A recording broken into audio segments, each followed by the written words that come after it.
Hello again, my little conscripts, and welcome to another Mordian Glory video. In today's episode, we shall cast our ever-critical eye over another Imperial Guard 10th edition datasheet. And this time, we've got a bit of a strange beast for your viewing pleasure. The Leman Russ Eradicator. Not as famous as iconic variants such as the Demolisher and the Battle Tank, the Leman Russ Eradicator nevertheless is one that I think has been greatly improved with the 10th edition codex.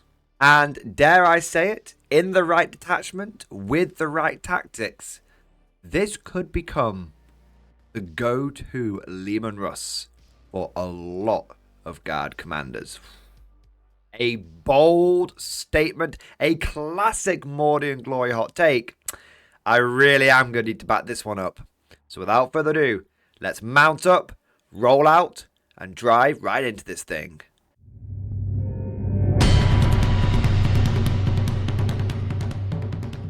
Before we get into the nitty-gritty detail of what I think makes the Eradicator so good, let us briefly remind ourselves of its stat line and its weapons. So fundamentally, this is a Leman Russ hull. We've got a movement of 10, which is pretty normal for most Guard vehicles, gives them a decent amount of maneuverability, and we've got a very solid defensive stat line.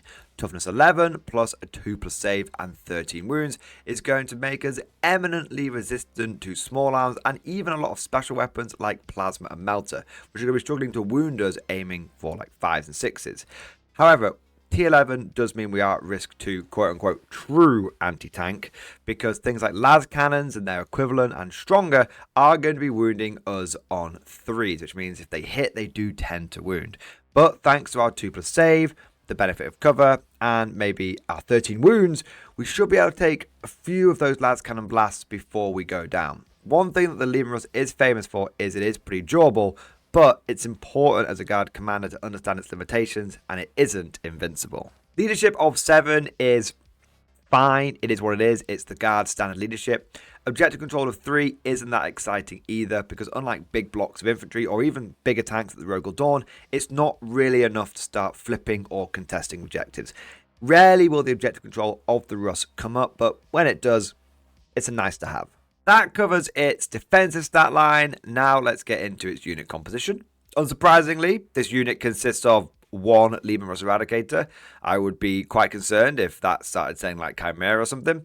And also, unsurprisingly, the model is equipped with the Eradicator Nova Cannon, but it also comes with a las cannon and armored tracks as standard. As is the case for all Leman Russes, you have a smorgasbord of different weapon choices and upgrades that you can take. You can really strap a lot of firepower onto this hull.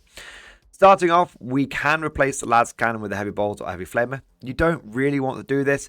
Heavy flame is just a bit short ranged. If you're using that, something's probably gone horribly wrong. And the heavy bolter is decent, but when you've got to choose between a las cannon and a heavy bolter, you're going to take that las cannon because we're in a meta of vehicles and monsters and elite infantry, and you need those big punchy las cannon shots to generally crack open your enemies these days. Now, in addition to the main gun and the whole las cannon, we can also add on a couple of extra weapons totally for free. They don't swap anything out, you just get them and you just slap them on. They're the side sponson weapons. You can choose between 2 heavy bolters, 2 heavy flamers, 2 multi-melters, and 2 plasma cannons. Here we want to apply the same logic that we did to the hull weapon. You want to go for the bigger, heftier ones. So that rules out the heavy bolters and that rules out the heavy flamers. We're left with the multi-melters and the plasma cannons. There is a bit of a debate. There's 2 schools of thought within the Guard community on whether you go melter or whether you go plasma for your tanks. The argument for melter is that it's got better strength and it has got better AP and it has the potential to do more damage. The problem with multi-melters is that they're very short range. They're only an 18-inch range, and especially considering how we're planning on using this tank, now we want to apply the same logic as we did before las cannon, heavy bolt, heavy flamer. That means we're not really interested in the heavy bolter sponsons. We're not really interested in the heavy flamer sponsons.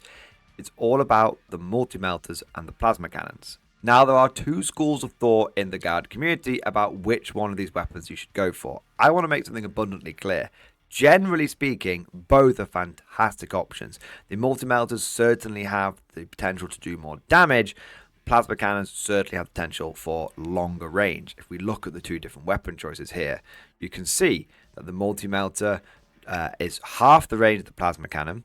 It has a guaranteed 2 shots. The plasma cannon has an average of 2 shots. Same ballistic skill, where the multi-melter starts pulling ahead. It's got slightly better strength, although strength 8 versus strength 9 is not very meaningful. AP3 versus AP4 can be meaningful, although there are a lot of 4+ multiple saves out there these days. The big thing with the multi-melter is it does more damage. So you have to get closer, which can put your tank at risk, but you might do more damage. But bear in mind, you could roll a 1. Whereas the plasma cannon is a little bit more steady. It's like you're always going to do that too. And by the way, you're always overcharged. You're always supercharged because that's just cool. But like I said, there's 2 schools of thought here. Both are totally valid. And generally, whichever one you go for, it's fine. But me personally, and as you'll see later on with the tactics you want to employ with this guy, I am team plasma cannons. I think the extended range is very important. It means that you pretty much get to fire every turn of the game. And the difference in strength isn't going to matter at all because we're going to be taking this in a combined arms attachment. So lethal hits are going to be a big thing. We've got just a couple more weapons we can strap on this thing. I told you it got a lot. You can choose between a heavy stubber and a storm bolter. You always go for the heavy stubber. Firstly, because then you can quote Black Hawk down and be like, get on that 50! Somebody get on that 50! And secondly, because it's just a better weapon. The Storm Bolter basically has less range, less shots, has no advantage over the heavy stubber. Always go for the heavy stubber. And lastly, always take the Hunter Killer Missile because it's free and you don't have to pick between a Hunter Killer and anything else. You just strap a Hunter Killer on and it's an extra 1-shot big pop. Side note, it is mandatory that every single time that you fire the Hunter Killer Missile that you say Eagle 1, Fox 2. Because yes, I am a millennial and I did grow up watching endless reruns of Independence Day. Now, all of that covers the accoutrement, the extra weapons of the Eradicator. But what about the Eradicator Nova Cannon itself? This is where things get interesting. The Eradicator Nova Cannon has Blast, which means it gets an extra shot per 5 guys in the enemy it's shooting at. And it comes in with inbuilt ignores cover. That is very important because on its own, the weapon is only AP -1. Normally, I ignore AP -1 weapons because cover is a thing and it basically just screws AP -1 over. But AP -1 plus ignores cover, that's fine. That's totally okay. That makes his weapon very credible. The big thing with the Eradicator, though, I know we're jumping around the stats a little bit, but the big thing is that it's got a good range. 36 inches means that you're nearly always in range, especially on the smaller sort of 10th edition style boards and everyone running into the middle doing objectives. But you've got reliability. This is D3 plus 6 shots. Normally, when you look at things like the Leman Russ battle tank, this is swapped round. It's D6 plus 3 shots, which on average gives you like 6. Gives you an average like 6 shots. But you could roll low and only get like 4. I mean, how many times have we needed just a nice normal amount of shots and you roll it and, oh, I only got 1 on it and there's no blast involved, so I'm firing 4 shots. Happens more often than I like to admit. I always seem to roll more 1s from the number of shots than I do 6s. But D3 plus 6 means that even if you roll a 1 on the dice, you're getting 7 shots. Your average is 8. So your minimum is so much higher than the minimum of a lot of other battle tank variants out there. And your average is still higher than a lot of the averages for the random shot weapons. And especially when you start looking at this now in comparison to like Leman Russ Demolishers, what, D6 plus 1 shots, your average and your minimum is just, it's on a different planet. Your maximum is the same though. And that is important to note. But it's just the reliability. Every time you roll this, you can roll it with the confidence to know you're always going to get a solid amount of shots. The one downside of the Eradicator is the strength 7. Because a lot of the time, You want your tanks to be shooting enemy tanks. And if it's strength 7, then it's going to be wounding on 5s. And fishing for 5s is not great. Damage 2 is fine. Nothing wrong with damage 2. That's okay. Damage 3 is better. Damage 2 is fine. That covers the stat line. It covers the weapons. Everything I've talked about so far, a lot of guard veterans are going to be thinking to themselves, well, there's nothing new here, Mordian. What's the big deal? Well, there's been a couple of very important changes with the guard codex.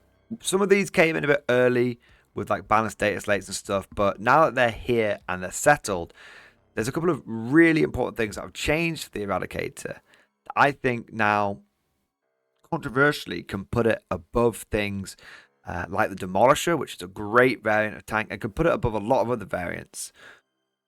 Firstly, you take the Combined Arms detachment. Combined Arms means that all of your vehicles get lethal hits when shooting enemy vehicles and monsters. Lethal hits is one of the best abilities in the game. Just handing that out army-wide is woo, baby. That's very, very, very good. For the Eradicator Nova Cannon, it completely flips the script.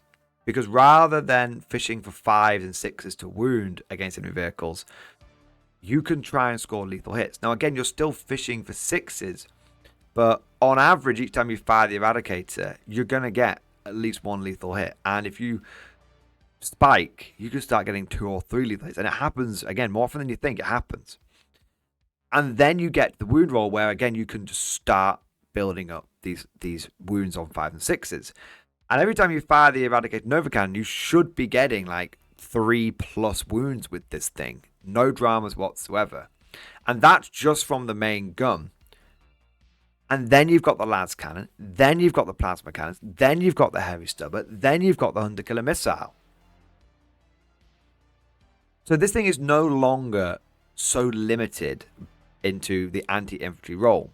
Lethal Hits opens up this as being a anti-everything vehicle. It can take on infantry dug into cover. It can take on enemy vehicles. It can take on a bit of everything because it's got lethal hits to deal with the enemy vehicles. And it's got just the natural strength to be wounding pretty much all infantry in the game on 3s or better. Even tough ones, like elite ones, like Terminators, things that like toughness 6. Doesn't matter. You've just got that extra. Strength 7 is a really important break point. Strength 6 means you end up wounding loads of stuff on like 4s. Strength 7 means, nope, you've got infantry sorted out.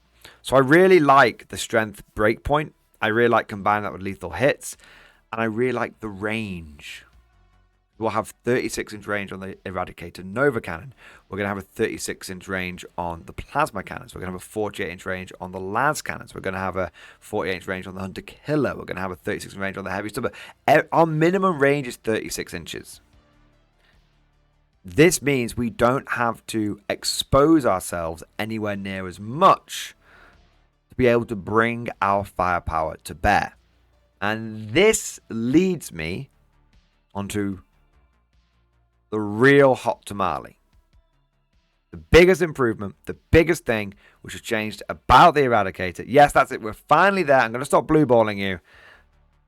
It's new and improved urban warfare ability. So in the Guard Index, this ability basically meant that you could still fire your blast weapons into combat. A lot of the time you can't actually do that. You can't fire your battle cannon into combat.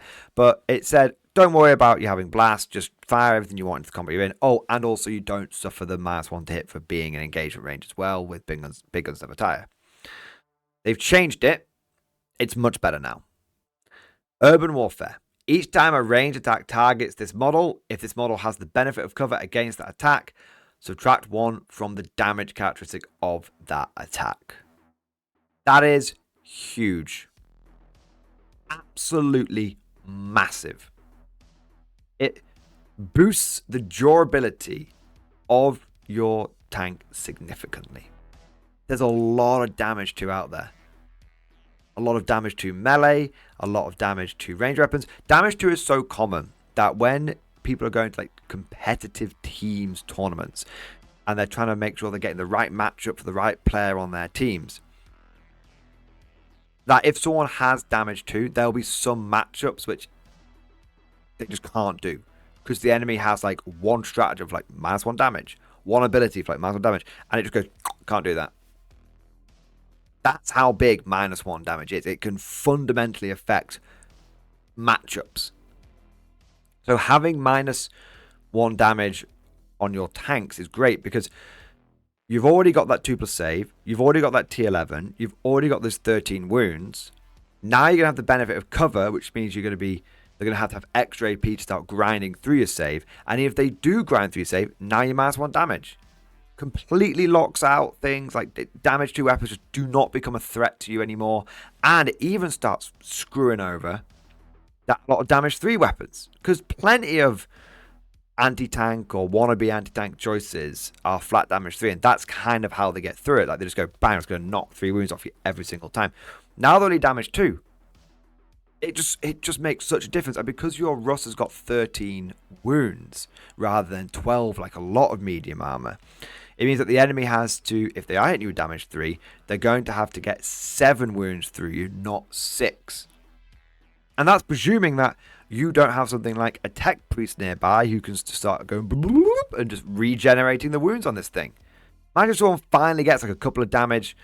Someone gets a couple of damage 3 wounds to you. You go, okay, well, that goes down to damage 4 in total. Okay, tech priest comes along. Oh, he's healed 3 wounds. Oh, you did 1 damage to my Element Referal Eradicator. Try again next time. It's great. And it even starts taking the sting out of like las cannon stuff, because las cannons now become D6 instead of like D6 plus 1. And so it's it's a lot swingier. D6 plus 1, that plus 1 is a nice little insurance policy. It's a nice little safety blanket. Someone goes, okay, roll the dice. Okay, I only got like a 1. That's okay. That becomes 2 damage. No, it's 1. Your mighty las cannon is 1 damage. Or again, if someone's getting good with their las cannons, it's like, okay, rather than having to take you out with like 2 max strength las cannons, your max damage las cannons, now they have to hit you with 3. That's like a 33%. That's like a 50% increase in durability against max damage las cannons.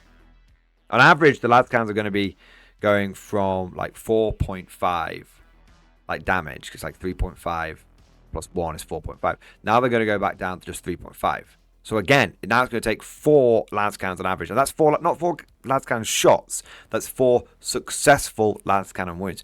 A lot of this is like napkin math. I'm doing it very, very quickly, but you get the point. And so this is why I was so hard for the plasma cannons earlier, because I'm saying to myself, I want to have my Eradicator. I want to get him in like a firing lane on an L-shaped ruin. I want half his ass in that L-shaped ruin. I want his guns poking around the corner, and I just want him on that firing lane, like WTC terrain board. We're talking competitively here. UK TC board, even like GW style boards. He's got a firing lane locked down. He's got the range to basically reach out, and anything that comes out of the firing lane, I'm gonna be outranging it or equalizing the range in it. I've got the range there, and I've got the durability. And this is before we even take into account that you could combine this with things like popping smoke to make him -1 to hit as well. It just means that Eradicators, they can just survive. And the longer that they survive, the more chances they get to shoot. And the more chances they get to shoot, the more chances they get to generate those lethal hits, which comes back to its weapon, which means, because obviously strength 7, damage 2, some people might argue that's not great. I can see that. But if your tank survives the whole game and manages to fire like 5 turns, even let's say everyone's hidden turn 1, it fires 4 times. That's suddenly a lot of opportunity for this tank just to keep doing the wounds over the course of the whole game. Urban Warfare, it just makes this thing tanky. I often say that you shouldn't overestimate the durability of the Leman Russ. It's one of the things that I praise so much about the Rogal Dawn, and it's one of the warnings that I gave about the Rogal Dawn Commander losing like it's ablative plating. Like, things are tough, the Russ is tough, but it's not impossible to kill. The Eradicator, it's not impossible to kill, but it will actually be quite annoying for your opponent to deal with. because they're going to have in their head this sort of idea, this experience of, okay, I've faced Russes loads of times before. I'm going to dedicate the normal amount of firepower that I dedicate to dealing with one of these things. Oh, it's -1 damage. Oh, it just throws everything out the window. So I really like the Eradicator because of urban warfare. I think it pairs really nicely with it being able to stay in cover and provide that support. I really like the fact that it now has got access to lethal hits, which boosts its damage. Just overall, like I said at the beginning of this video, I think the Eradicator is the most improved variant of Russ. I think that in comparison to some of the other Russ variants which have taken hits like the Demolisher Cannon, this thing is now taking its rightful place at the forefront of guard armored formations. But of course, all of this is just like my opinion, man. Let me know what you think down in the comments section below. Am I mad? Am I off my rocker? Or does the Eradicator actually punch pretty well now? And does it take punches pretty well too? If you enjoyed today's video, don't forget to smash that like button and also subscribe to never miss an episode. Would you like to know more?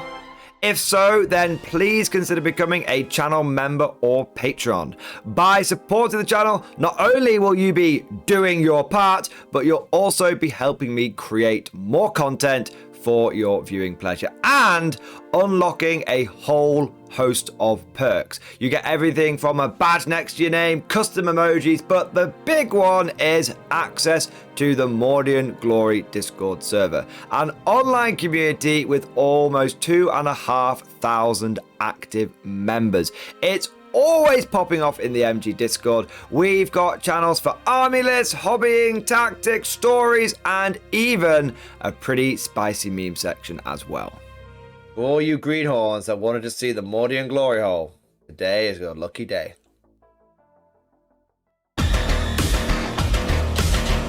And joking aside, I do want to say a massive thank you to all of the current channel members and patrons.